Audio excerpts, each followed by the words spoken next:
بسم الله الرحمن الرحیم. زیم نادر خان، نادر ویلفیر فاونډیشن.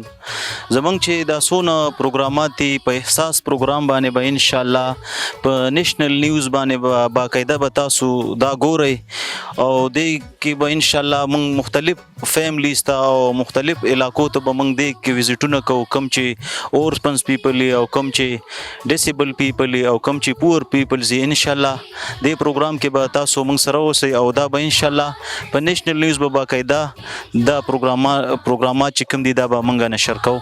والسلام، شکریہ.